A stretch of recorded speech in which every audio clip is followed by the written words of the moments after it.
Welcome to Entanglement Radio, transcendent talk for the conscious mind. Join us for inspiring conversations with visionaries in spiritual science, new thought, and conscious healing. Explore the potential and infinite possibilities of what it means to be human with some of the best guests in radio. At Entanglement Radio, it is all connected. Now, here is your host, Angela Levesque, on the Om Times Radio Network. Hey, you're listening to Entanglement Radio with Angela Levesque. I am coming to you live today from the beautiful foothills of the Rocky Mountains here in Boise, Idaho. I am so very excited for my guest. I have Simran Singh on, and we are talking about her book, Your Journey to Love. I had the pleasure of interviewing Simran a couple of years ago, actually, on my old program, and I've got to say her work, at that time she was on my show talking about Your Journey to Enlightenment, and both those two books have just profoundly influenced both my personal and professional life. So I'm very excited. It's one of those days where I love what I'm doing. So next week we have Stephen Harefield on, and he wrote a book called The Metaphysical Interpretation of the Bible. So we are going to continue our conversation of the stories we tell and the way that those are imprinted, which we're going to get to a little bit today. And coming up in a few weeks, we have Dr. Susan Chomsky. We also have Carl Greer. We have just so many good guests coming up. So I would love to hear from you if you have any questions, comments, feedback. I think that's wonderful. I'd like to create a community as much as possible. So please do join me on Facebook. You can find me at Hestia Health and Entanglement Radio, as well as do find me on Facebook and on Twitter at Hestia Health and Entanglement Radio. So either or, if you'd like to learn a little bit more about me, you can also go to my website at hestiahealth.com. So as I mentioned, we have the wonderful Simran on today, and we are talking about her book, Your Journey to Love. And love is an interesting topic because we can keep it light and fluffy and, I love kittens. And, we have love for those special people in our lives. And then there's lots of stories. There's lots of mythology, as I just said, that gets imprinted upon us about what love should be. What should it look like? And oftentimes this ideal of what we have isn't our reality. And it's interesting. Simran, several months ago, she had sent out a very thoughtful, amazing email. And at the end, she put, I love you. Not love and light Simran or love you girl or something like that. It was just on its own. It says, I love you. And I felt really strange reading that. And I thought, wow, why is this bringing up such a discomfort in me? And, I know it's not because I don't believe Simran means it. Clearly, she wrote a book on it, and she is just one of the most impeccable people I've ever met. But so where does that come from? That can only come from me. And so I start thinking about why would this one sentence, this one phrase, I love you, that I have said many, many times, that I've heard many times, why would it make me so uncomfortable? And it made me think about, is there parts of me that really doesn't believe that I can be loved in that way? It just really struck a chord with me. So I want to explore that. I want to talk about these ideas that we've created, these stories, because I think part of it, as if I'm being truthful, comes from this idea that I thought, well, if Simran really knew me, would she still say, I love you? And isn't that something? So we are going to talk about love in probably a way it's never been explored before. So I'm excited to do that. So let me introduce my guest, Simran, publisher of the award-winning 1111 magazine and 1111 Talk Radio, is also author of I don't know if that's IPPY or IPPY Gold Award-winning Conversations with the Universe and Your Journey to Love, and along with the new release, Your Journey to Enlightenment, along with the new release, Your Journey to Love. In addition to TEDx, Gaiam TV, and speaking nationally and internationally on the Rebel Road Tour, Simran initiates movement into new paradigms for humanity through vulnerability, realness, and loving expression. Simran resides in Charleston, South Carolina. So with that, I feel very honored and blessed. Welcome, Simran, to the program. Hello, how are you doing? I'm great, Angela. Thank you so much for having me on. And I love how you opened this up because that's exactly what it's about. It's about the awareness of the love that's within us and where we are with that. So I'm really, really thrilled with your depth of exploration and understanding and willingness to have a conversation that's probably the flip side of what most people have when they talk about love. Well, and if I'm being really honest, I still am not entirely sure where that discomfort comes from. Because like I said, it's not that I don't believe you didn't mean it, but what is within me that believes that makes it kind of unhearable for me. And was that part of your own journey, or is that part of the reason why you wrote this book? It was part of the reason, because I think I love you has become just a set of words that a lot of people have used in the past, but we don't really know what that means, because the majority of the planet has no idea even how to love themselves. And we think we do. We think we understand what love is, but the only explanation and definition and experience of love that any of us have ever gotten is the distorted expression and perspective of love from those who reared us, from the society around us. And all of that comes from a wounded place. And it just keeps getting watered down as we go along, unless we are willing to really go to the depths of ourselves, to the core of ourselves, and really understand the full bandwidth of what love is. And it's not just the light, fluffy stuff. That's the cosmetic. That's the surface. That is the mask of what we want love to be. And it can be that, but even from that aspect, that's not real. Love from that side is even so much more than that. And that's what I want people to tap into. But in order to do that, we have to go to our very depths, and our very depths are dark. And one thing I want to mention for people who are listening, you didn't write this book about love from this, from your fairy tale of this beautiful life where you've had no trials or tribulations, and you're this spiritual leader who's never really experienced anything.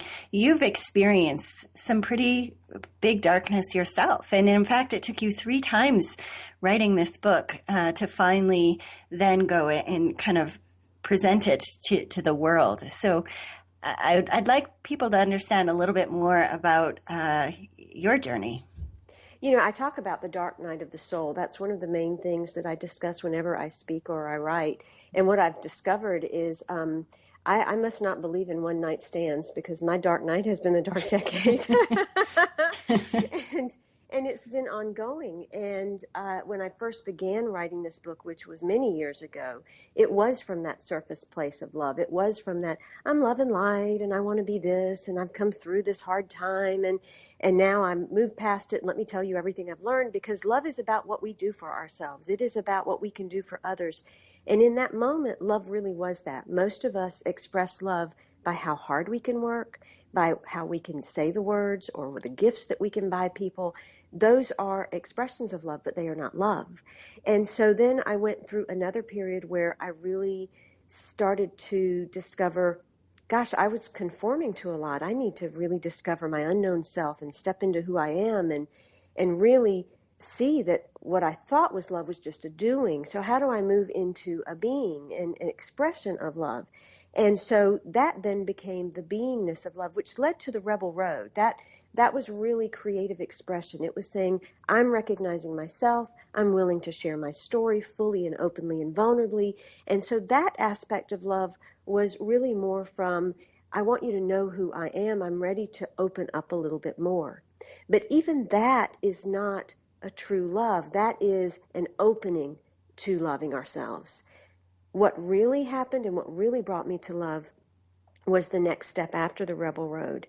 And it was a moment in my life where complete devastation happened, where it was the utter place of heartbreak and hopelessness, where it's that moment you feel like your entire life has been ripped out from underneath you, like your legs have been ripped away from your body and you can't stand up, you can't move, and you see yourself just gushing all over the floor. And that's where I was. And we each reach that place at some point in our lives, whether it is someone passing or a tragedy or a romantic heartbreak or something. We each get there. But what we each don't do is stay there.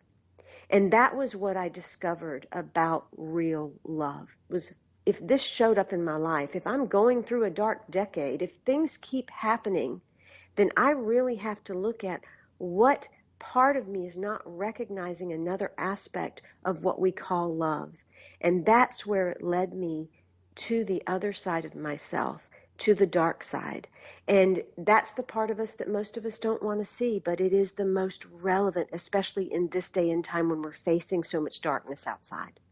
You say something really, and we're going to be up on a break pretty quick here. So when we get back, I want to talk about the stories and the dark side. But you say something really interesting, that we're not meant to go full circle. We're meant to go full spiral. What does that mean?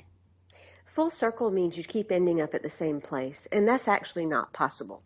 When we grow, we can't go back. But what we have to do when those moments arise for us to grow is we have to allow the spiral to keep taking us up.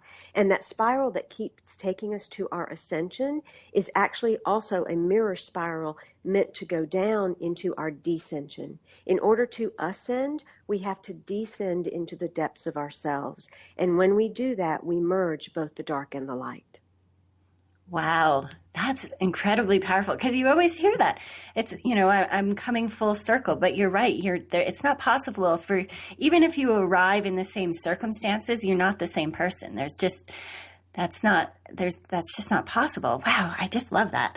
So when we get back, you spend there's some major themes that I found in the book. Obviously the stories, the fairy tales, and even the creation stories. And there's also, like you had alluded to or talked about, is the dark side, and how that is as much an aspect of love as is the light, the fluffiness, the kittens and all of that. So I really want to, when I get back with you, talk about the stories and the way that those have been imprinted and passed on, not only through words and through visuals, but also have been passed on energetically through generational lines. And we've kind of inherited what this idea of love and how that stops us from our full awakening. So we'll talk about that more when we return here with Simran. She's the author of Your Journey to Love.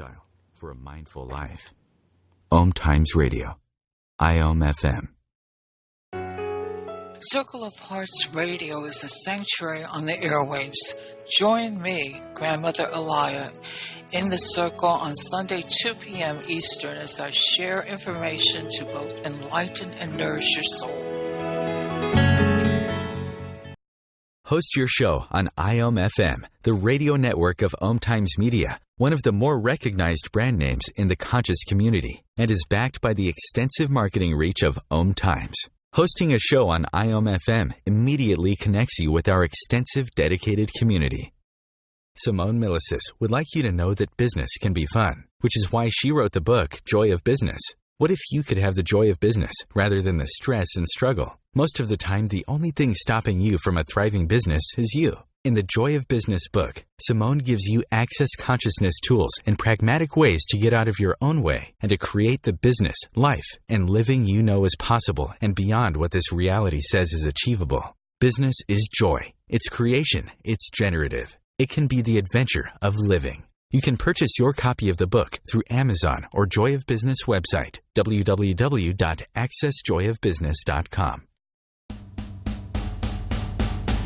Live with medium Lisa Phoenix, Mediumship Messages and Musings, explores mediumship and all things metaphysical. Lisa Phoenix invites you to reach above and beyond your everyday experiences, to explore new dimensions in the spirit world.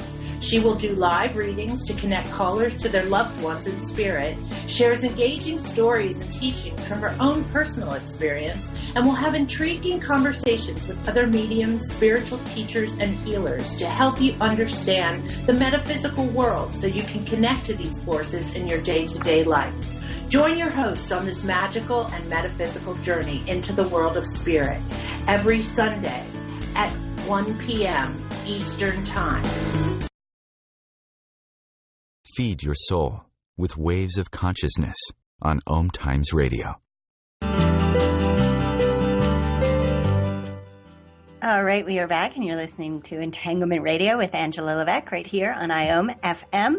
My guest again today is Simran Singh, and we are talking about her book, Your Journey to Love. So As I was mentioning, one of the themes, obviously, that comes over and over in your book is these stories, these myths that we tell ourselves. And it was funny because when I was a kid, I really enjoyed fairy tales, and I didn't much think about them as I grew into an adult. And then I had my son, and somebody gave me a book of fairy tales, and I started reading them to my son, and I was like, wow, these are kind of awful stories. Even the protagonist, right, is usually deceitful or a thief, or kind of the ends justifies the means sort of a deal. And I thought, wow, that is so strange that these have, been perpetuated for hundreds of years, and we still tell that story. And especially when we talk about the way women are seen and want the first true love's kiss and all of those ideas. And how does that affect us?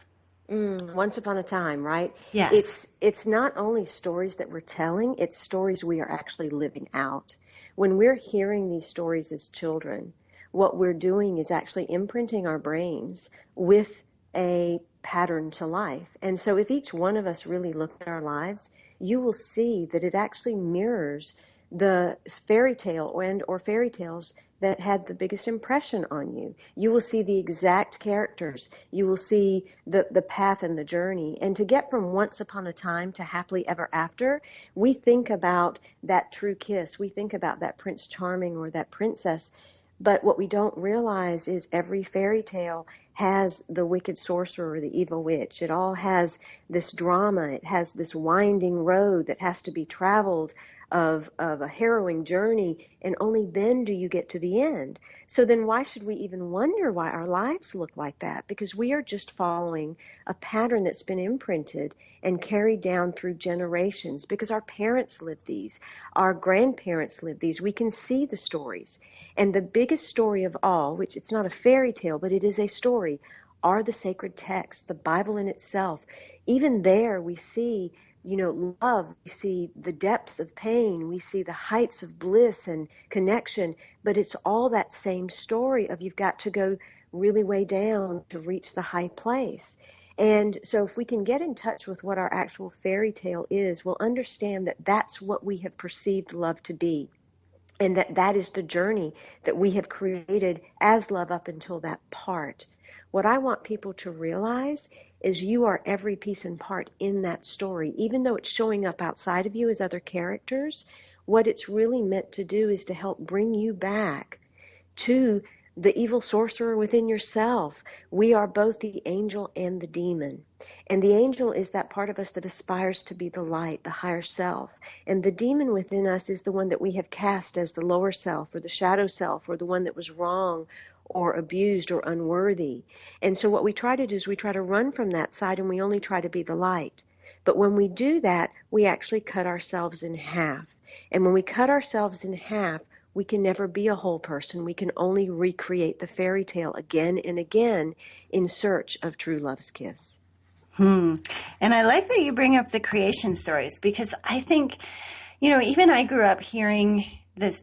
I think it's our interpretation, and I don't know if and this is, I think, where I get kind of incongruent, is because the way that I hear you present, for example, the story of creation and the story of Eve, and then the way that the story was told to me, I was told that I have to make sure I cook for my husband every day. I was told that menstruation is painful because of Eve and her sins, and we have to continually pay for that.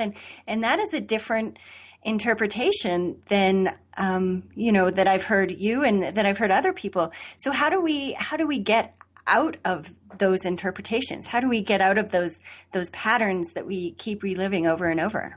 I'm really thrilled that you're going to have Stephen Harefield on next week, because he is a genius when it comes to metaphysical interpretation of the Bible.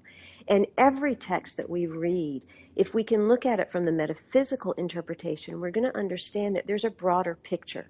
Our human mind wants to look at a text or a story from just the filters we have seen. But you see, the universe, God, creation, does not create in the land of the familiar. It creates outside of that. So we keep trying to understand and create life from what we've known. What we are here to do is open to the unknown. And I put in the book a chart outline of what the Trinity is. We've been taught that the Trinity is a certain way. Some of us believe it's Father, Holy Spirit in person. Others believe it's Mother, Father, and Child. There are different interpretations of what that is. And what I was guided as I was writing this book was that there are actually 13 levels of the Trinity, and that is the soul journey from God essence to human experience back to God essence. And if we look at that, we can clearly see how the sacred texts are really trying to guide us, but from a much broader perspective than what the human mind wants to interpret as. And when we allow that sacred marriage of our dark and our light to take place, that's exactly what happens. It's a mystical marriage. When we fall in love with people like Rumi or Hafiz and the poetry, we're falling in love with people that clearly got and clearly married their dark and their light side. That's how they can speak in that way. That is the bliss they connected to. And it is within each of our reach. But we have to be willing to fall into the grief, the jealousy, the anger, the sadness, all those places that we've been told are bad and wrong that we should not go. You even go so far to say that on your altar that you should have, you should honor your dark side and have something that represents that on your altar. And I thought, wow. Well, because we look at the dark side, or we look at that bandwidth of emotions like anger and jealousy and rage and all of those things as wrong or bad. That's what we were taught. We were taught if you're happy and giggling, people celebrated you. And the moment you started crying, what's wrong, Johnny? Stop that, stop that, stop that. You're not supposed to cry. Let's just fix it. That's what we were raised with. But in fact, all emotion is simply experiencing itself. And as you go through your journey to love, what happens is you start to really realize what your thoughts are. What was your heart feeling? What are the things that your body and your soul are actually asking for?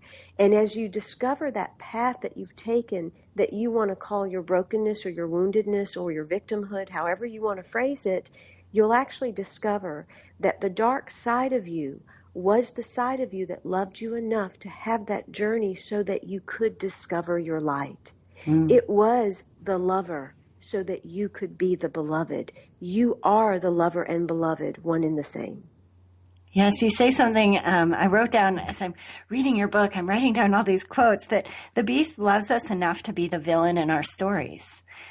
And I had to pause at that and think, at first I was thinking about the beast outside of us, the boss that we don't like, or, that uncle that annoys us, and thinking again always as that person outside of us that brings us those challenges. And this is something that I have to come back over and over and over again as I read your work, that I created that beast, that beast is part of, because I wanted to have that experience. And that to me is something I need to think about and relearn and connect with over and over again, because that's a hard thing to learn or to understand, I guess.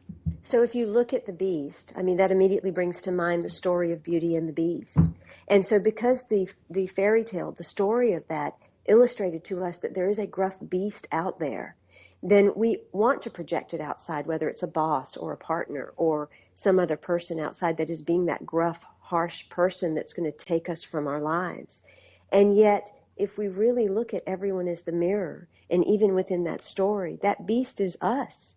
That beast is that part of us that wants to say, you can't do that, or you don't know how, or you're not good enough. That beast is the negative talk. It is the false self. It is the not self. And yet, if we can embrace the beast, if we can say, just as Beauty did, I love you enough to live with you forever, to be with you, then we saw that the beast actually transformed. And that beast then became the handsome prince, which is actually our masculine side, because we are here to marry our feminine and our masculine side. The part that we live out in the world right now, most of us are living in our masculinity. For us to identify and embrace our shadow side, what we will actually be doing is embracing our femininity. The Mother Earth, the womb, the ancient wisdom of the mother understood that the womb space is a place that's dark, and it's a place where there is sometimes discomfort and there's pain, and that we have to go into those places to truly birth. Our Mother Earth is watching us. It is holding the space. Do you think it does not cry and weep for the earthquakes and the wars and the different savagery that takes place on this planet. That is the mother that is weeping for the child. That is the part of us that is asking to be open to, for us to be the mother to ourselves and literally fall into the place where we weep in heartbreak for ourselves. And where that takes us is to our own humanity. Because for us to make a difference in world humanity, we cannot unless we're willing to first touch our own humanity. That is why it is so important to take the journey to love ourselves to such a degree that we've never experienced before, so that when we say I love you to someone, we actually know what that means because we've loved ourselves enough. It's, as I'm hearing you say this, and again, on a very intellectual level, I completely understand it. And then I ask, and we're almost up on a break here, so I'm going to take this up with you when we get back. But I want to ask you the question, do you think that the reason that people are so unwilling or shy away from kind of diving into their dark side is that they don't trust that they're going to come back out? And that's what I think is interesting is, we can have this conversation about doing it, but what does that actually look like for us to embrace our dark side and to weep? And, my left brain mind is like, what does that look like? And then I do want to ask you the question, if you think that the reason that their reluctance to do that is because, we won't trust that we'll come back out. So we will do that. I'll give you a chance to answer that when we return here. If you're enjoying our conversation right now, you can go to IamSimran.com and you can find out more about my guest today. You can also find out more about myself if you go to HestiaHealth.com. So as I said, when we return, I want to ask her that question, but I also want to talk about some of the emotions like shame and anxiety and depression and learn a little bit more about that in our journey to love. So we will be right back after the break. You're listening to Entanglement Radio with Angela Levesque on IOM.FM. Free your mind. Expand your soul. Om Times Radio. IOM FM. Do you have time to read that inspiring book or that blog post you've been meaning to get to? In your busy world, how do you improve yourself and keep your life going? I'm Lisa Kay, and my Between Heaven and Earth radio show can transform your life just by listening. Be uplifted with inspiring topics, positive stories, and ideas that really work. Between Heaven and Earth radio is conscious living for your soul every Wednesday at 4 p.m. Eastern Time. Being a radio host on IOM FM allows you to build your show on a rich platform with the power of the internet to fulfill your outreach goals and connect with a very specialized and global online audience, unlimited by time and distance. Om Times Radio will provide you with web relevance, a recognizable conscious brand, and with the standard of excellence that has accompanied every single Om Times endeavor. Host your show with Om Times Radio Network. The number one reason girls drop out of school in sub-Saharan Africa is lack of access to feminine hygiene products. The Pads for Schoolgirls Project, an outreach of Humanity Healing International, is changing this paradigm by setting up sewing programs at schools, teaching girls a vocational skill, while producing the reusable pads that help keep them attending classes. The girls pay it forward by making and giving pad kits to other girls in need. To learn more, visit humanityhealing.org. Humanity Healing is where your heart is. Join Elliot Jolish, the business therapist, each Tuesday at 5 p.m. Eastern for the Elliot Jolish Hour, as he interviews business experts on your behalf. And you're invited to email your business questions to questions@ecjgroup.com for answers, live, on air every Tuesday at 5 p.m. Eastern on the Elliot Jolish Hour. The cutting edge of conscious radio, Om Times Radio, IOM FM. All right, we are back, and you're listening to Entanglement Radio with Angela Levesque. I'm having issues talking today. So my guest again today is Simran Singh, and she is the author of Your Journey to Love. So I wanted to go back to that question. Do you think that our unwillingness or wanting to shy away from embracing our dark side really comes from our fear that we might not come out of it? Of course. I think that that's probably the piece that most people start with when they start hearing me talk about this. Inside their minds, they're going, why would I want to do that? I don't want to go down there. I may never stop crying. I may never get up off the floor. I might die. That's what we think will happen. But what I knew this past fall when all of this took place and I had to write this book, I knew, number one, I had to write what was real. But number two, I had to go through this experience, because if I created that kind of devastation in my life, that kind of tragedy in my life, what was being asked of me? If everything really is love, and love is unconditional, then it's going to keep bringing us experiences to get us to our true essence of love that we are.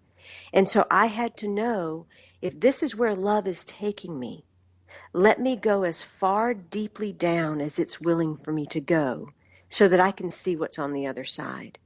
And what ended up happening was the experience of every one of their emotions, to the point where you feel the juiciness, you feel the full expanse of what those emotions feel like. And there are moments that they feel not so good. And then as you stay with it, you start to realize, wait a minute, I understand what's happening here. You feel the transformation. You feel this moving through your body and actually releasing. Because what we've done is suppressed emotion.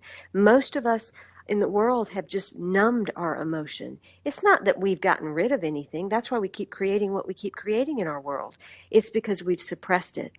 But if you can let yourself feel it, what tends to happen is you have to stop. And that's the necessary piece, particularly in the Western world. We have become machines. We have become people that just constantly do. We don't know how to stop. And that in itself has become an addiction and assisted the numbness in continuing. But when we stop,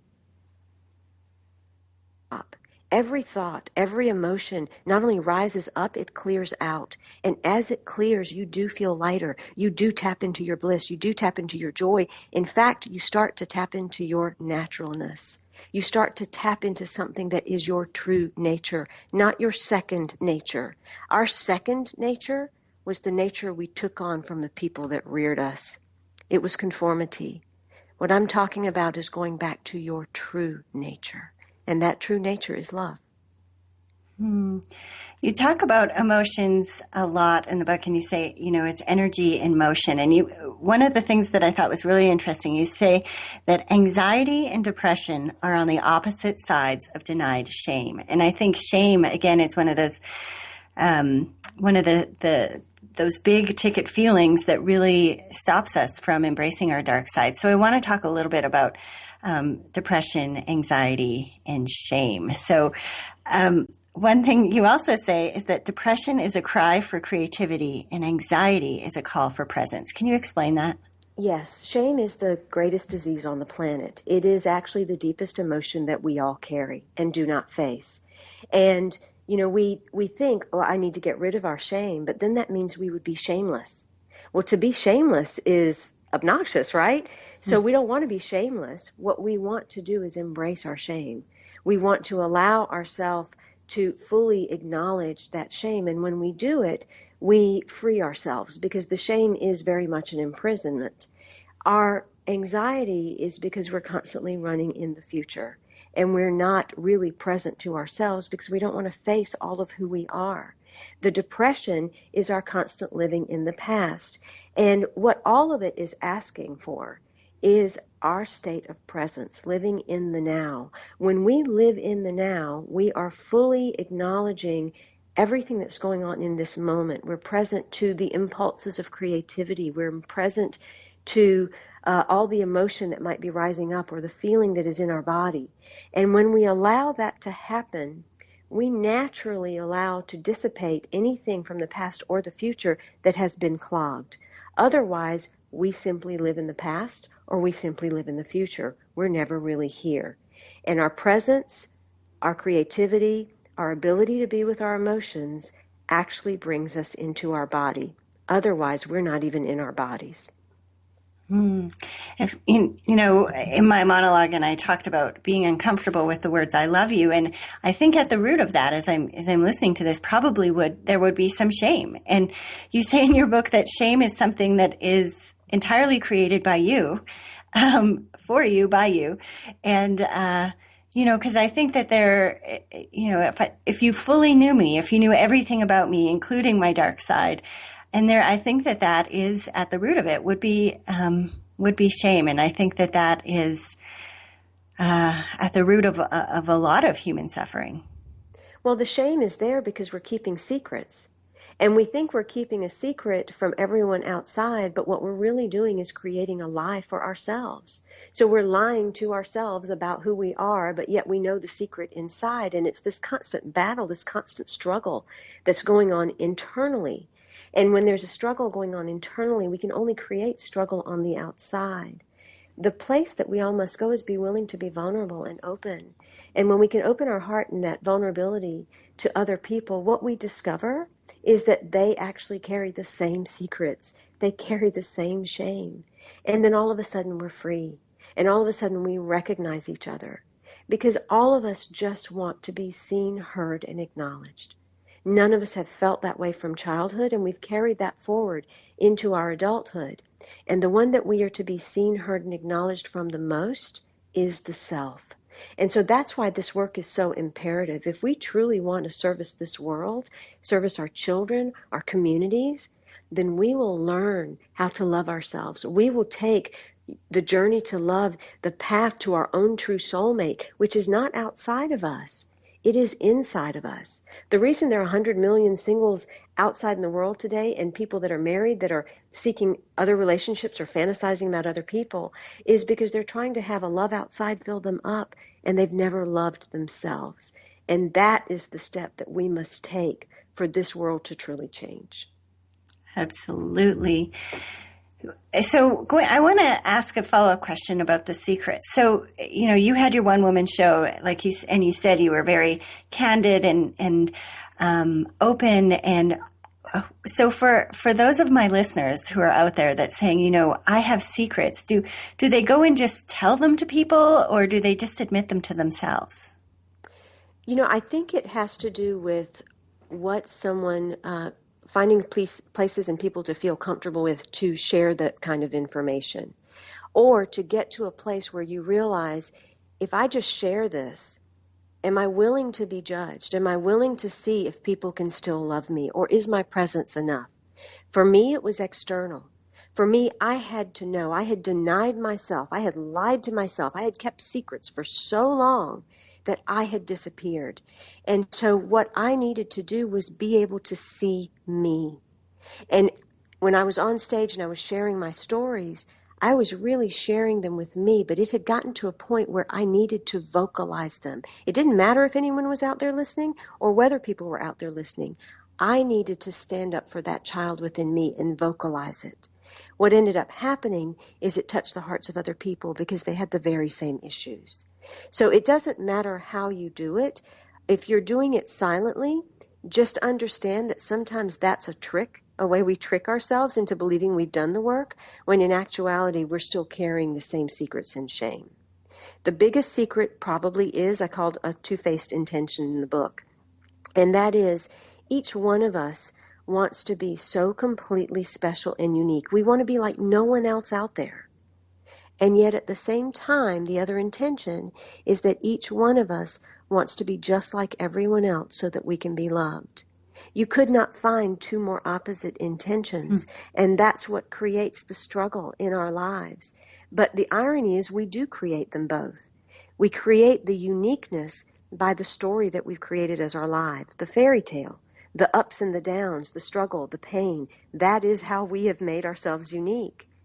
What is our sameness is the fact that we all came from the essence of love. We all are the essence of light and love, and we will all return to the essence of love. And so when we're willing to share that uniqueness, that story, that brokenness, that fairy tale that we thought we lived, and how that emerged us into the light, that frees us and frees other people. And what we find in commonality is our sameness, which is our essence, the divine spark that is love that resides within each one of us, waiting to unite and embrace. So will there always be stories? Will we ever be storyless in this lifetime? Or is the goal just to tell our stories in a different way or embrace our stories? Does that make sense? The stories occur because we are actually living in a different time other than the present. The moment stories will disappear is when individuals actually say, I'm here right now, and I am the light. I am the Christed light. I am the God spark walking. When you truly recognize yourself as the true essence of God being, then all of a sudden there is no story, because that is the truth. The rest of it is just play. It is just the divine child, the divine spark, completely at play, saying, I can create whatever I want now. Will I continue to create that, the drama, or can I now just create to the fullness of capacity that even the universes and the heavens have been created by? And that's where we're all destined to go if we're willing to step outside of all of the masks and the overcoats and the characters that we have built around ourselves.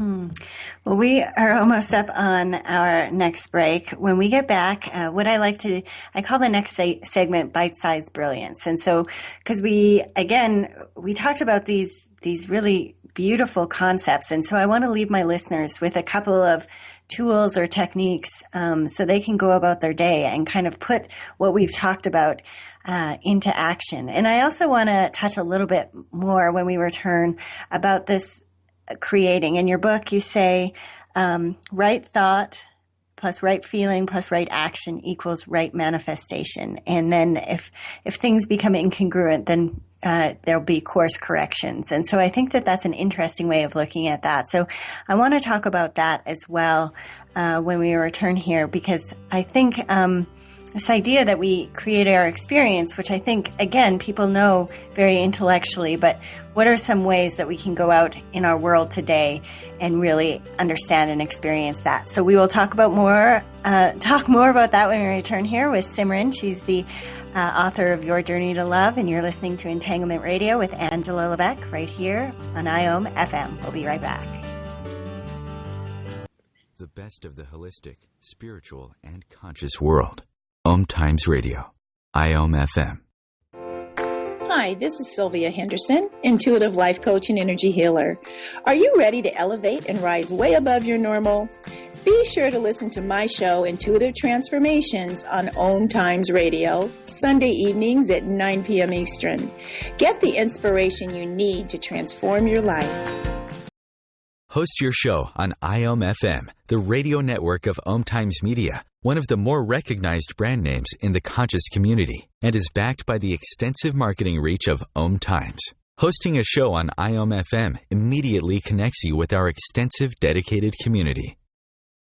Are you trying to get from point A to point B and need a little advice? Connect with the counselors at Om Times Advisors. Whether you're looking for a life coach or a spiritual intuitive, the advisors participating at advisors.omtimes.com were carefully chosen based on their gifts, skills, and professionalism. Om Times Advisors, connecting you with the best advisors in the business. What if living didn't have to be so serious? What if you could move beyond your problems with greater confidence and ease than you've ever imagined?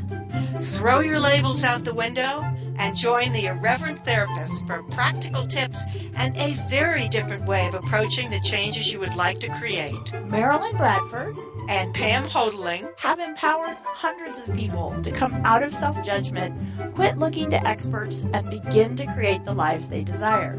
Join us Wednesdays at 7 p.m. Eastern on the Irreverent Therapist Show.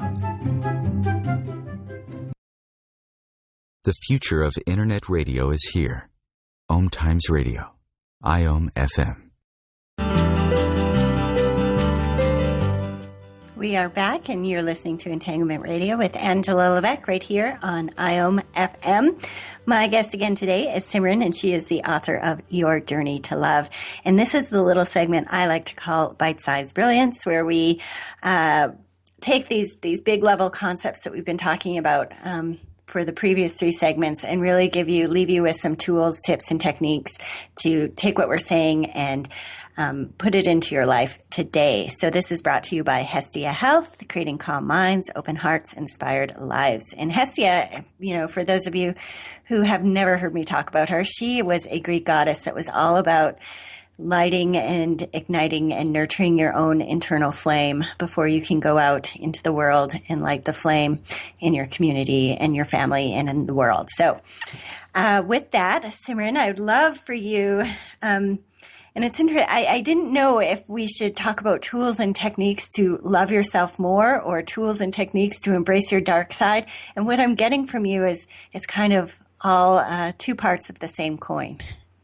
They really are. And, I think the first thing I would do, not to self-promote, but just because it's a necessity, is everyone get Your Journey to Love, because that book really takes you through the places of mindfulness, heartfulness, truthfulness, willfulness, soulfulness. It's going to take you and bring you to not just every energy body that you have, but to a technique that will then support you in opening more to love. If I could share 2 things, I would say, number 1, get more into your body. And the way you can get more into your body is just throughout your day, a couple of times in the morning, at night, or any time in between, just stop and close your eyes and breathe and say, I bring myself back into my feet. I bring myself back into my ankles. I bring myself back into my calves. I bring myself back into my knees. And continue on up to every part of your body so that you bring your energy back in. We are so constantly putting our energy out, whether it's into cell phones or conversations or work or children or cooking or magazines or television, that we don't realize how we have completely dispersed our energy from inside of our body to outside of our body. And so when you bring your energy back into your body, you're going to feel more, you're going to acknowledge more, you're going to see and hear more. And that will help you on this path to your true soulmate even quicker. The second thing that I would say, which is harder for people to do, is to completely stop. Even if you could say for 2 weeks, let yourself completely stop. And what I mean stop, I mean get in your bed and do not move. And let every thought and every emotion and every feeling rise up. And notice every impulse to journal or to read a book or to put the TV on or to get back to work or think about how you got to make money or think about all the things you have to do. But don't move. Stay there just watching and listening and feeling everything that's rising. And then you will truly see how and why you have created the things in your life you've created. You will come across every thought and every feeling that is creating the incongruency in your life that Angela mentioned before. It's funny, as you're saying that, I'm thinking that I can feel the resistance in my body to that. Just, I can't do that. I have too much work to do. What do you And I'm like, there you go. Yeah, that's it. That's part of it, though, because we have become a society that wants to say, oh, no, I'm the one that does it. But we've forgotten how to trust life. We've forgotten how to trust the divine. We have really forgotten how to trust ourselves, because even in feeling like we have to be the ones to do, that's actually grounded in fear. It's saying, if I don't stay busy enough, if I don't do enough, if I don't complete everything, what will people think? What will happen to my life? How will my life fall apart? And all of that is fear-based, and we don't even realize it's so unconscious. But when we stop, we start to see what we're really here to do, and whether we're doing things that are in our highest good or whether we're doing things just to stay busy. Mm-hmm. Well, I know that if I peel all the layers off of that at the very base of that fear is, I'm not enough. And you know what comes from that, by the end of your true stillness with yourself and going through all the work in your journey to love, is you find that your presence is enough. Merely that it doesn't require doing, that it is beyond being, that actually your presence is all that's required. I want to ask, it's funny, it's like, how many times do I have to work on that thing? It's like, haven't I done it already? But that's why I like your visual of the spiral. that it's not a circle I keep chasing myself, because I keep seeing it from I'm for sure seeing it from a different level of consciousness, but it's still something that I come back around to every once in a while. So I do briefly want to talk about right thought, right feeling, right action equals right manifestation. When you're talking about right, what does that mean? Does that mean there's some perfect way to act? No, it simply means that you are doing something in alignment.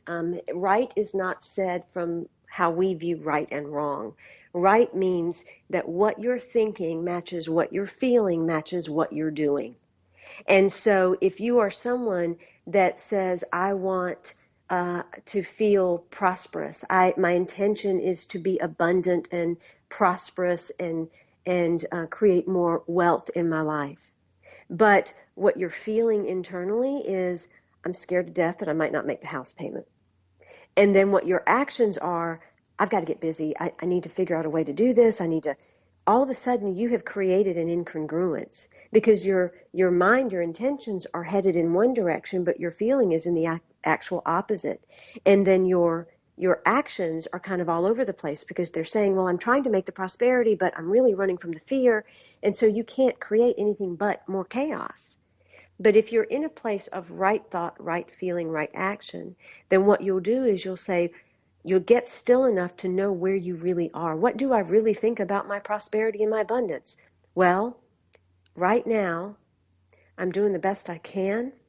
My funds look like they are limited, so I am grateful for what I have, and I'm open to having more. That would be a more true thought.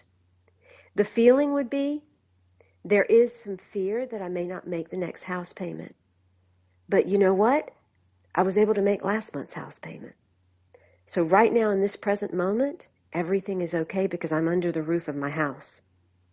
That would be right feeling. That would be accurate. That would be present.